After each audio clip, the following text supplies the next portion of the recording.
Hello guys, welcome back. My name is Nathan, and today we need to talk about this Evander Kane situation, his allegations within the NHL, and a potential trade that it could be linked to a few teams this offseason. Now, Evander Kane has always been an eventful character, let's say, especially these past couple of years, whether it be potentially fighting Logan Paul or getting sued for a boatload of money by different casinos.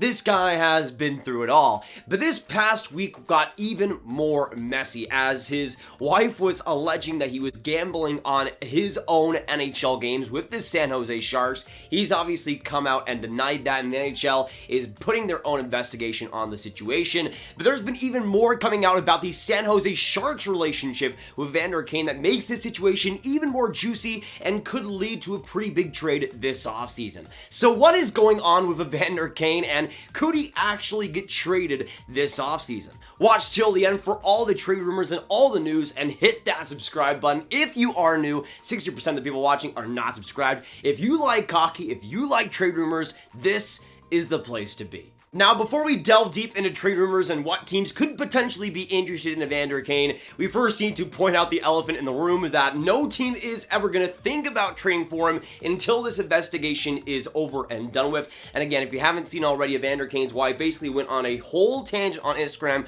just tried to expose Evander Kane, saying that he gambled on his own NHL games, again, allegedly. And then after that, the NHL basically just announced their own investigation into the matter. Evander Kane denied that, and other sources as well, like Robin Leonard, said that they don't think that Evander Kane bet on his own games and didn't think that Evander Kane would do that. So again, it's up in the air right now, and it's still under investigation. But for now, I'm just going to assume that he didn't gamble on his own games necessarily, and he isn't going to be the Pete Rose of the NHL. But even just besides that, even if that allegation and that investigation goes Evander Kane's way, there is still so much to unpack in terms of what his value could be, what trade rumors we could see as well, and again, his situation with the San Jose Sharks. Now, besides all those allegations, it has come out per Kevin Kurz of The Athletic and also Frank Saravelli of the Daily Faceoff that San Jose Sharks and the San Jose Sharks teammates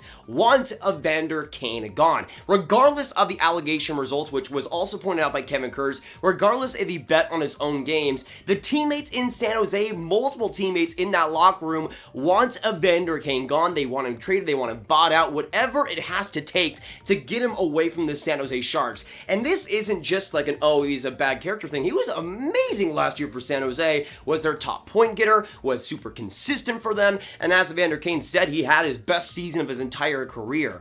When it comes to just the player by itself, San Jose still wants to have him, but just as a pure character in terms of the actual locker room presence, the San Jose Sharks and the teammates there just don't want him. And it's been reported as well, could also end up hating him as well throughout these past couple of seasons. Not a great look as well for a player that got extended for 7 years, $7 million just a few seasons ago. But not only do the San Jose Sharks teammates want Evander Kane gone, the San Jose Sharks also want Evander Kane gone. At a $7 million cap hit for 4 years remaining, Kane's contract does not look good whatsoever, especially with the investigation currently going on. But the San Jose Sharks, reportedly from Kevin Kurz, again, not just the teammates want him gone, but San Jose wants him gone. San Jose was reportedly shopping Kane this summer, trying to make a deal happen, trying to see some suitors, and trying to actually find a deal out there. No deal came though, no trade came, and the San Jose Sharks are still with Evander Kane. Now, I'll say this, I heavily doubt that Evander Kane will still be a San Jose Shark next year, just with all the allegations, all the stuff that is, all the baggage really, that's on Evander Kane right now. I just don't think for the San Jose Sharks is worth it, especially if they're going to go in a more rebuild route right now.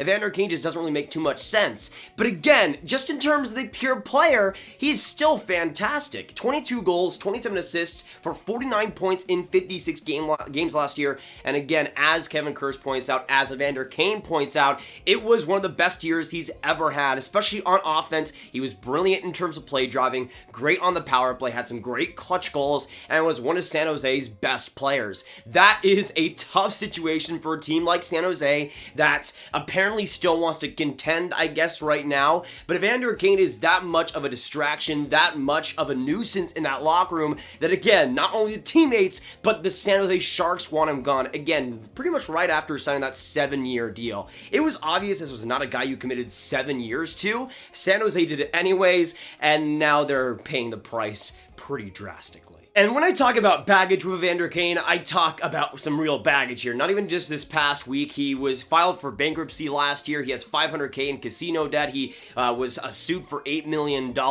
This guy has some real problems, and I want to say first and foremost, if it is a gambling addiction, that is super serious, and we really don't pay enough attention to things like that, especially for athletes, can really heavily affect them. I'm wishing for Evander Kane that way. The best comes his way, and he's able to resolve that, but still in the end, with 4 years left in his contract at $7 million, with all that he's gone through and all he's already going through now, I really don't see there being many teams just clamoring to get a guy like that, even with the production. Now, San Jose obviously was shopping this summer and wanted to make a deal happen. I would want to make a deal happen as well, but to me, unless you're really retaining some heavy salary, I doubt that a trade is going to happen this offseason. We'll obviously see what happens, but again, those allegations, that investigation will need to come clear. If he bet on NHL games, he's gonna get banned from the sport, and no team like Montreal, no team like Carolina is going to want to have a situation like that. So again, those investigations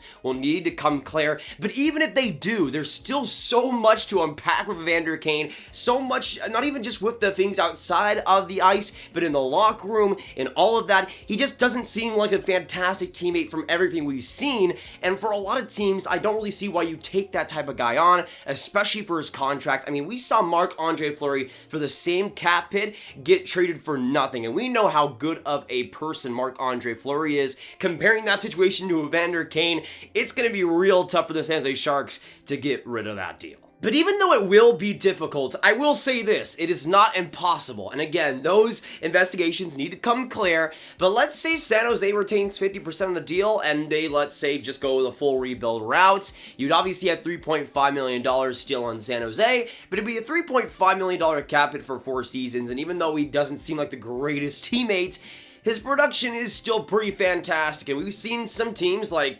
Carolina perhaps bring in some players that aren't exactly the greatest pedigree of teammate success, let's say. Tony DeAngelo of the New York Rangers getting signed by the Carolina Hurricanes. There's certain situations where teams will still feel like bringing a player on if the production and the play is right enough. That has been heavily documented in the NHL, especially this past year. And I feel like if it is 50% retained, there will be a team out there that wants to get a player that's almost close to a point per game, especially if it's at a $3.5 million cap hit. Even though it is a 4-year deal, that's a lot more manageable for a lot of teams. Now, the 3 teams that I think could maybe be the most likely, the Montreal Canadiens, the Carolina Hurricanes, and the Seattle Kraken, all 3 teams with a lot of cap space and a lot of money to potentially burn this next year. I think Carolina would make sense just with the moves they made this offseason. It seems like they don't really care about the off-ice stuff. They just want the best players available. And in terms of guys like Kane, I mean, he's still a fantastic player, but teams like Montreal, maybe, I don't know if Seattle actually go for it, especially with a division rival there. But I think there could be some teams interested, again, if there is 50% retained, because the player by itself is still pretty great. Evander Kane is a great play driver, great offensive player here, but that's not why he's a story right now. It's because of all that off-ice stuff. It's because of all of that locker room situations that just cause him to be such a distraction to the teams he's on. And for San Jose, especially for Buffalo in the past, for Winnipeg in the past, every single time he ends up going away, he ends up going to a new team, and at some point, I think the teams might just say, enough of this, and just stop it. We'll see if this team, San Jose, is his last with Evander Kane, but in terms of just the pure player, it seems like even with the production, he is going to be gone from San Jose, whether it be a trade or a buyout. San Jose has moved on, and they are going to move on, I bet, this offseason, somehow. But you actually want to get my opinion on a team that'll actually trade for Evander Kane? Guess what? Arizona is going to trade for Evander Kane, and San Jose will have to give up like a second and a good prospect back. So Arizona gets that full contract, no salary retained. San Jose gets rid of him. Arizona gets him by, because who cares in Arizona? And then they make that trade happen. That's my official prediction. We'll see if it actually ends up happening. But Evander Kane, pack your bag, because you're going to Arizona. And you know what? Since we're on the Kane to Arizona trade, let's just make a mock trade and see what potential potentially Evander Kane, and a trade would look like this offseason. And again, with Kane's contract in mind and the allegations and everything in San Jose not really having too much leverage here, I think when it comes to San Jose's side of things, I mean, Fleury again was traded for free. He has the same cap hit and is only locked up for this next year. So I think it would take a lot more for the Sharks to get rid of Evander Kane. But hey, that's what Arizona does, bringing in extra assets for a big contract to their side. And I do think for Arizona, they will get Evander Kane on top of a 2023 second round pick and third rounder from last year, Tristan Robbins, who I think is a super underrated prospect, great year in the WHL, and is just getting better as a center prospect too, which I think is super valuable to the Arizona Coyotes. But they get a player that can be really, really solid for them. And again, I don't think they care too much about the controversies when it comes to the allegations, especially, of course, if those come clear. And if they do, I think Arizona would want to make a deal like this happen. They get some extra assets, and they're a team that can afford that cap hit for sure and bring on a player that's still pretty good in terms of the player itself. For Arizona, I don't see them really caring too much about that side of things in the locker room for the next couple of seasons at least. And I feel like, again, that type of player for Arizona is a guy that would like to target. But again, I don't really see there being too many other teams out there really wanting him for sure. But I think Arizona has made the most of a lot of other situations like Andrew Ladd and Shane Gostisbehere. And I think Evander Kane, especially if the investigation comes clear, could be another guy just like that for them. But that'll be pretty much it for today, guys. Thank you so much for watching. Let me know in the comments down below, what do you think about this whole Evander Kane situation, and where do you see him ending up, and do you see him just retiring outright after this year? Let me know your thoughts, but let's be honest, he'll play that deal no matter where it is because he needs that money. Either way, let me know your thoughts. Make sure you hit that like button, hit that subscribe button, hit that notification bell if you haven't already. Make sure you share this video with your friends, get it out there, and click on this card for all my hockey prospects talk right on playlist. My name is Nathan. Thank you so much for watching, and I'll see you in the next video or stream. Goodbye.